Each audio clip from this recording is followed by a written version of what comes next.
दर्शकों, स्वागत है आपका हमारे पॉडकास्ट में। आज हम लोग बात करने वाले हैं प्रोस्टेट कैंसर के बारे में। प्रोस्टेट कैंसर क्या होता है, किन लोगों को होता है और इसके ट्रीटमेंट्स क्या अवेलेबल हैं। आज के हमारे शो के जो गेस्ट है वो है डॉक्टर आदित्य शर्मा, जो कि लखनऊ के अपोलो मेडिक्स हॉस्पिटल के एक यूरोलॉजिस्ट हैं। वेलकम डॉक्टर आदित्य शर्मा हमारे शो में। सर, प्रोस्टेट कैंसर होता क्या है? नमस्कार।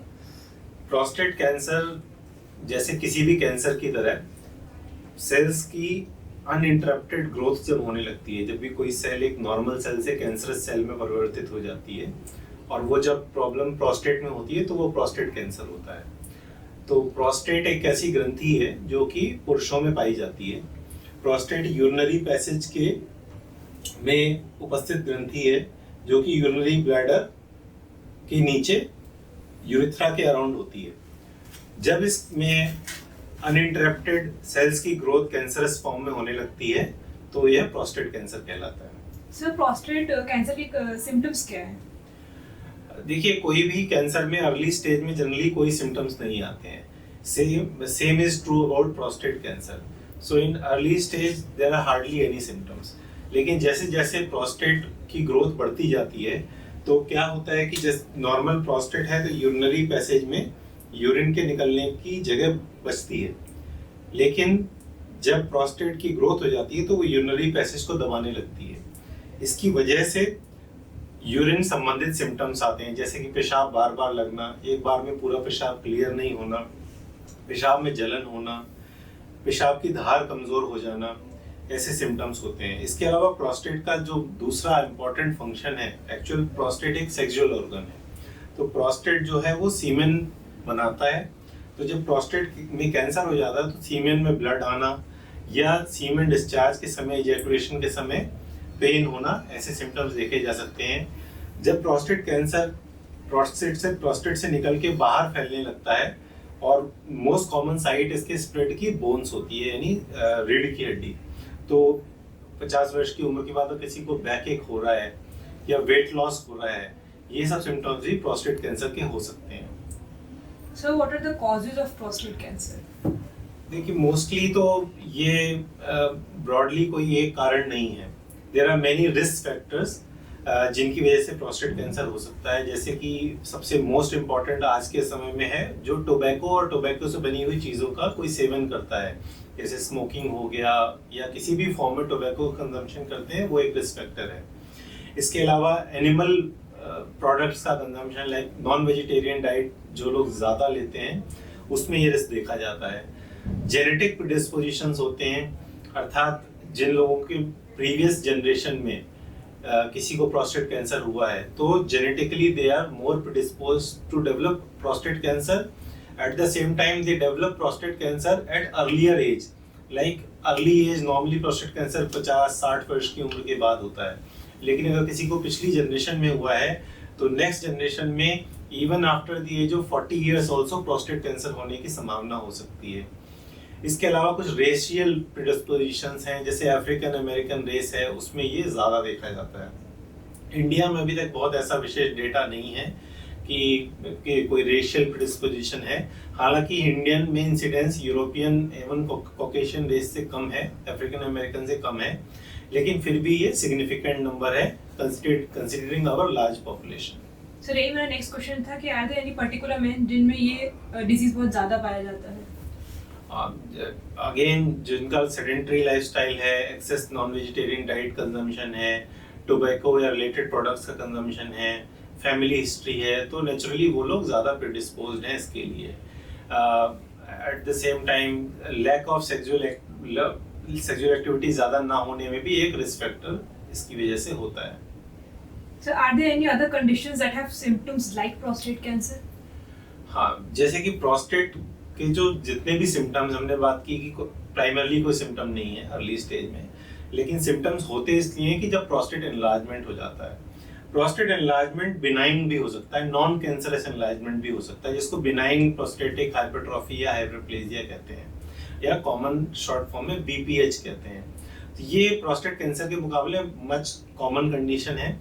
उसमें भी सेम सिम्टम्स होते हैं, क्योंकि प्रोस्टेट के, जैसे कि मैंने बताया, इनलार्जमेंट की वजह से यूरिन पैसेज दबने लगता है। दबने की वजह से पेशाब की धार कमजोर हो जाना, बार बार पेशाब लगना, तो ये सभी ओवरलैपिंग सिम्टम्स हैं। तो कॉमनली पेशेंट के लेवल पे ये डिफरेंशिएट करना बहुत मुश्किल है कि उनके सिम्टम्स नॉर्मल प्रोस्टेट एनलार्जमेंट की वजह से हैं या कैंसर की वजह से हैं। उसके लिए कुछ स्पेशलाइज्ड टेस्ट होते हैं जिनसे ये पता किया जा सकता है।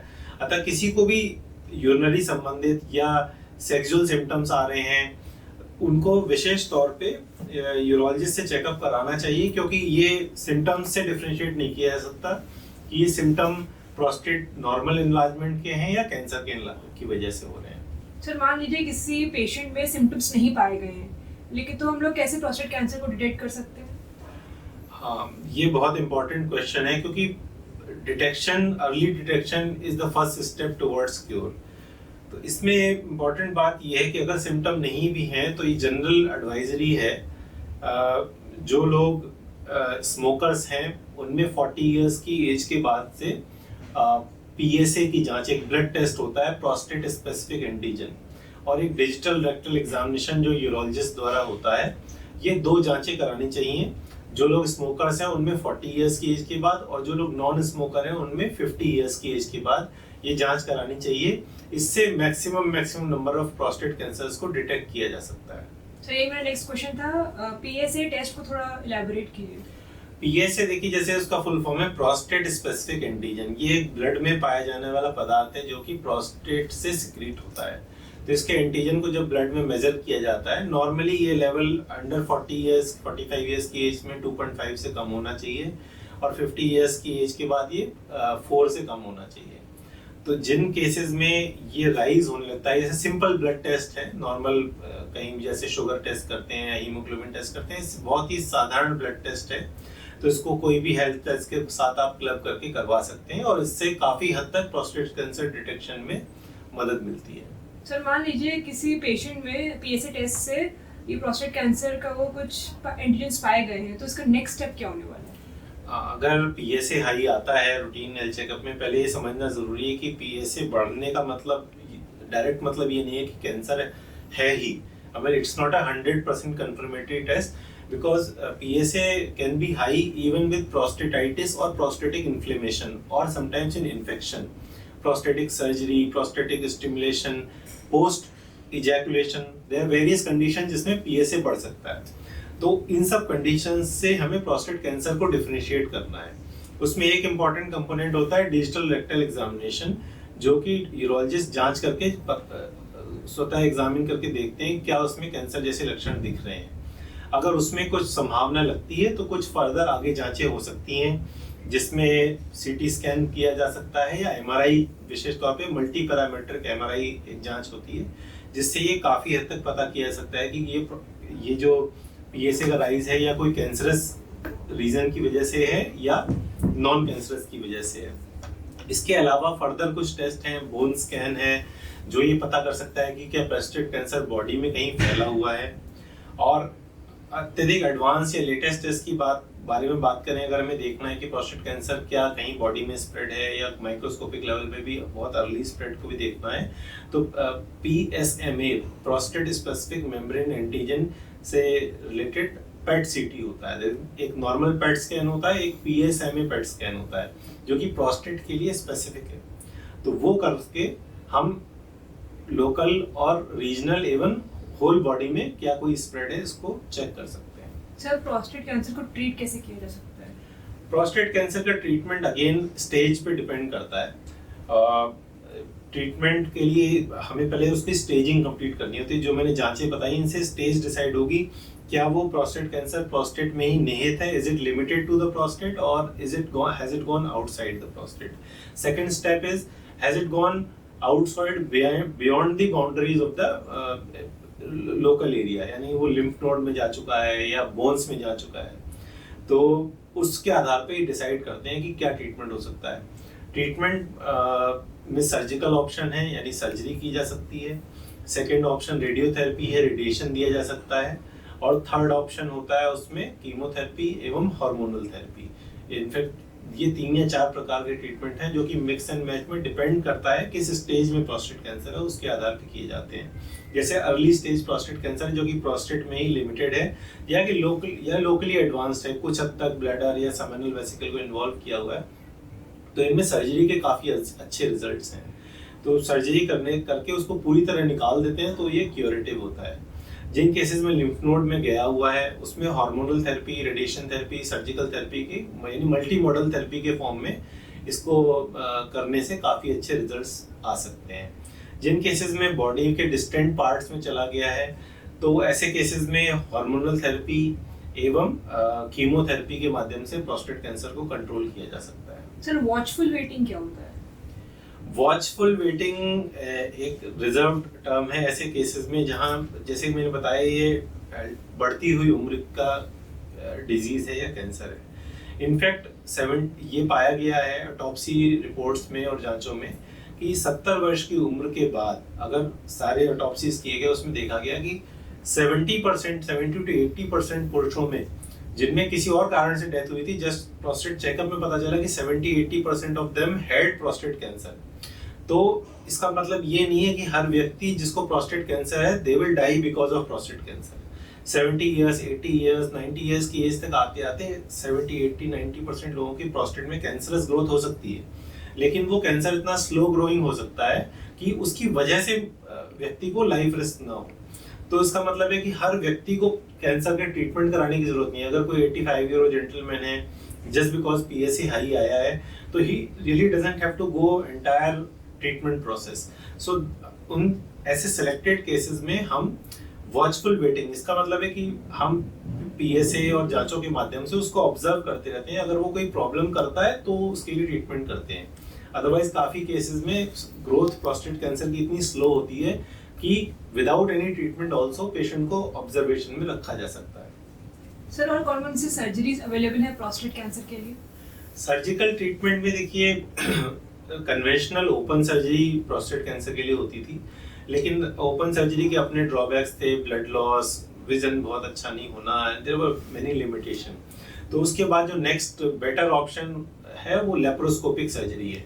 लेप्रोस्कोपिक सर्जरी में की होल्स, फ्यू कट्स एब्डोमेन में लगाए जाते हैं जो उनमें 1 या 2-3 स्टिचेस आते हैं और उसके थ्रू लेप्रोस्कोपिक इंस्ट्रूमेंट्स के माध्यम से उसको प्रोस्टेट को फ्री करके निकालते हैं। ये लेप्रोस्कोपिक सर्जरी है। इसमें मैग्निफिकेशन बहुत अच्छा होने की वजह से ब्लड लॉस बहुत कम होता है। हमारे मोस्ट केसेस में हमें हार्डली ही कभी ब्लड ट्रांसफ्यूजन देने की ज़रूरत होती है।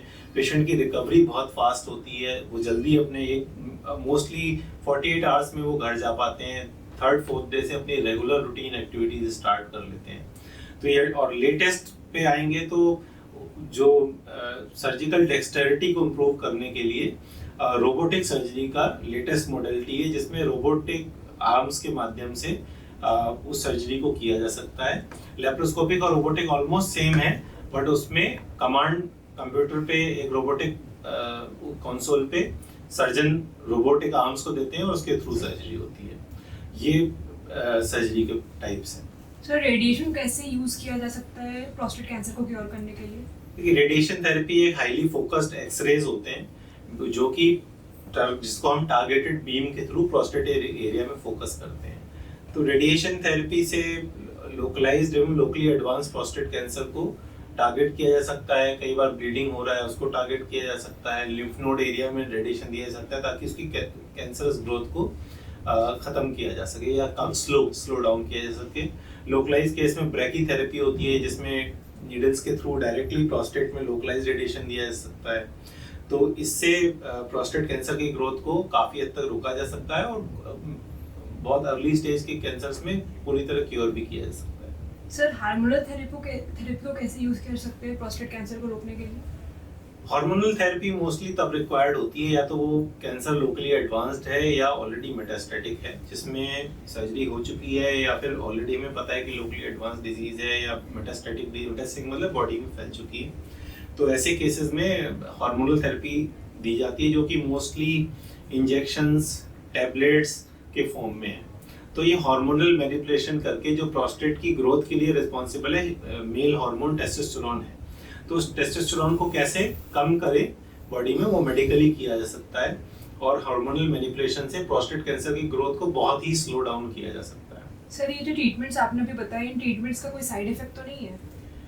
देखिए साइड इफेक्ट तो लाइफ में हर चीज़ का है। ऐसी कोई चीज़ नहीं है जिसका कोई साइड इफेक्ट नहीं है। साइड इफेक्ट केवल उसी चीज़ का नहीं है जिसका कोई इफेक्ट नहीं है। तो हर ट्रीटमेंट के अपने प्लस माइनस होते हैं। जैसे सर्जरी में ब्लीडिंग का रिस्क है, और जैसे प्रोस्टेटिक सर्जरी करते हैं रोबोटिक या लेप्रोस्कोपिक, दोनों में ही कुछ हद तक 10% तक पेशेंट्स में यूरिन पे थोड़ा कंट्रोल में इशू आता है या उनको डायपर्स यूज़ करने पड़ते हैं, ये रिस्क है। But it comes at the advantage of cure हो जाते हैं, लेकिन हाँ कुछ माइनर साइड इफेक्ट्स फेस करने पड़ते हैं। बट आज के टाइम में टेक्निकल एडवांसेस की वजह से ऐसे मेथड्स डेवलप हो रहे हैं जिससे मिनिमम से मिनिमम साइड इफेक्ट हो। इसी तरह रेडिएशन में जैसे सराउंडिंग ऑर्गन्स को रेडिएशन लगता था पहले, तो उनमें प्रॉब्लम्स आती थी। ब्लैडर में रेडिएशन लगता है, उसमें प्रॉब्लम हो रही है, या पीछे रेक्टम एरिया में रेडिएशन लग रहा है, उससे प्रॉब्लम हो रही है। तो अब लेटेस्ट जो रेडिएशन टेक्निक्स हैं वो भी इतनी फोकस्ड हो गई हैं कि वो एक पिन पॉइंट एरिया में रेडिएशन दे पाती हैं, तो उसके साइड इफेक्ट्स कम हो रहे हैं।